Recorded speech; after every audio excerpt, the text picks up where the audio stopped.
يا صباح او مساء الفل، عاملين ايه؟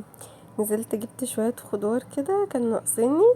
كان في حاجات عندي موجودة الحمد لله وفرت عليا، وفي حاجات كانت ناقصة عندي في البيت فاشتريتها. انا بجيب الخضار بتاعي يوم الاربع ويوم الخميس بنضفه، يعني بشيله في التلاجة بالاكياس بتاعته يوم ما بجيبه. ويوم الخميس بقى مع الروتين بتاعي اللي انتوا عارفينه بتاع يوم الخميس، وان شاء الله اعمله معاكم بالتفصيل. ببتدي ان انا اجهز بقى الخضار بتاعي اللي بيتغسل ويتحط في التلاجة، اللي عاوز يتقطع ويتفرز في الفريزر.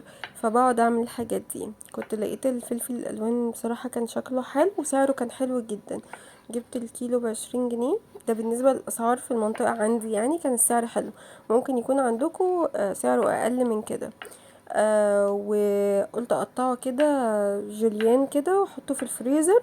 بحب بقى استخدمه مع الفاهيتا، بحب استخدمه حتى مع الشاورما لما بيتضاف بيدي برضو طعم.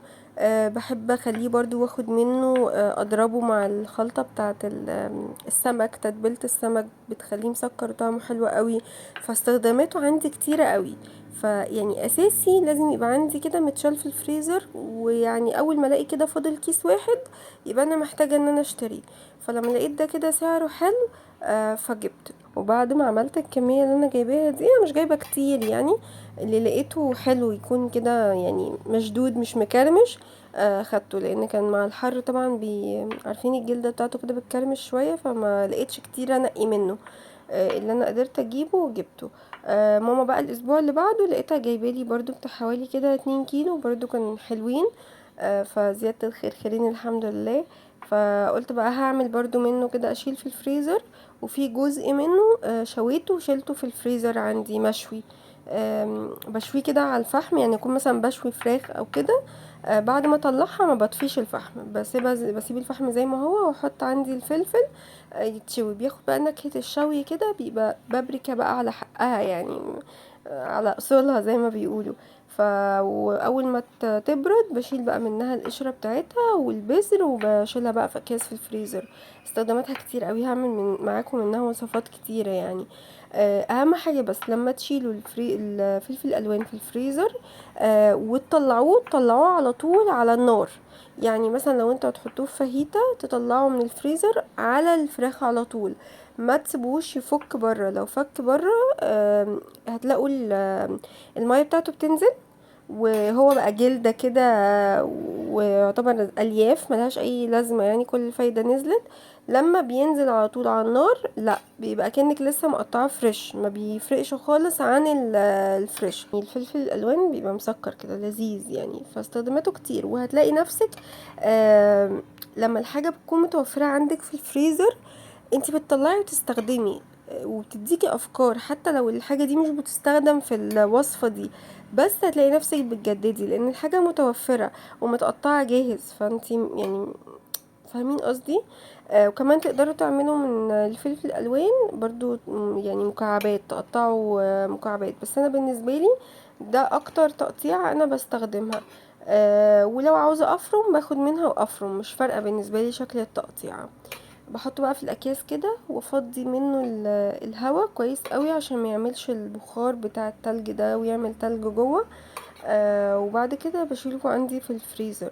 انا عارفه ان ممكن موضوع التفريزات بيبقى تقيل على بعض الناس، وان انتي تقعدي تقطعي بتغسلي وتنضفي وتكيسي، الموضوع بيبقى رخم شويه.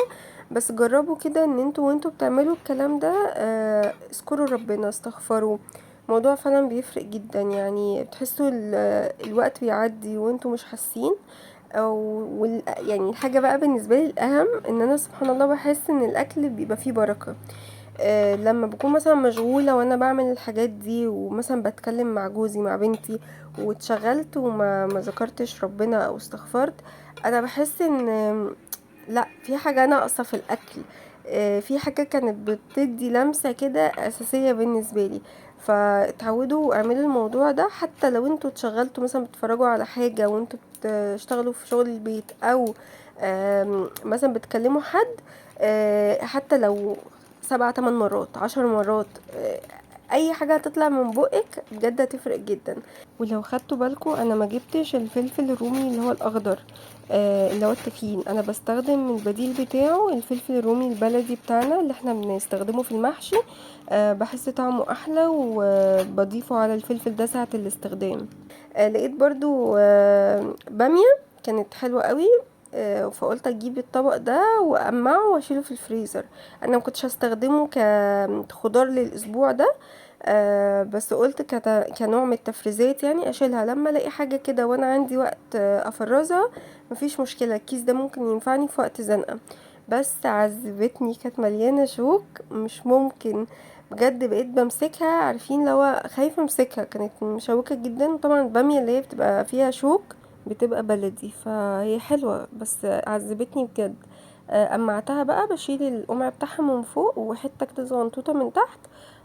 وبغسلها كده بميه كذا مره لحد ما الاقي ميه نظيفه. وبعد كده بنشفها، يا اما احطها على فوطه يا اما في مصفى.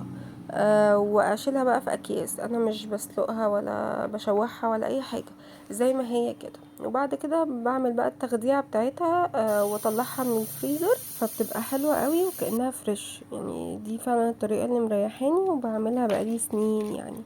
جربوها تعجبكم قوي. وبعمل البسله بنفس الطريقه، او لو انا البسله هستخدمها في طواجن او كده، فانا محتاجاها مستويه نص سوا عشان ما تاخدش معايا وقت. يعني ساعات بعمل رز بالبسله، ساعات مثلا بعمل لسان عصفور طاجن كده بالبسله، كنت نزلت لكم الطريقه بتاعته.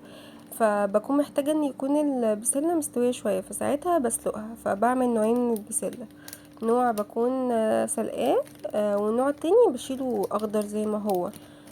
وبتبقى معايا برضو اكني عاملاها فريش.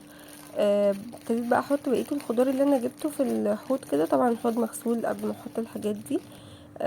وعشان اغسلها الاول ايه، بديها شطفه كده وانزل الميه.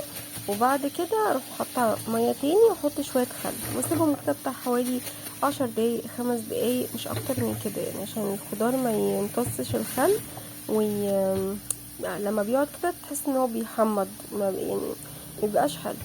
وبعدين بقى ببتدي ان انا اغسله. في حاجات بغسلها بالفرشة زي الجزر الليمون والحاجات اللي هي فيها مسامات كده لجوه، بغسلها بالفرشة. والحاجات بقى العادية اللي هي ملساء دي بايدي. وما تخافوش خالص، الخضار مش هيبوظ منكم لو انتوا غسلتوه. اهم حاجة بس لما تشيلوه يكون ناشف، ما يبقاش مبلول. يا اما تنشفوه بفوطة او تسيبوه كده ينشف في الهواء. لو الجو حر هينشف على طول. وتحطوا طبعا تحتيه مناديل وكده عشان تمتص الرطوبة. البتنجان ده انا شلت القمع بتاعه عشان كنت هقليه في نفس اليوم، فمش هيلحق يبوظ او اي حاجة. بس لو انتي هتغسليه وتشيليه في التلاجة ومش هتستخدميه في نفس اليوم او تاني يوم بالكتير، لا طبعا ما تشيليش القمع، عشان القمع هو اللي بيحافظ عليه، ما يخليهوش يدبل او يبوظ او كده. بس كده، وده كان يومي، خلصت اللي ورايا والحمد لله.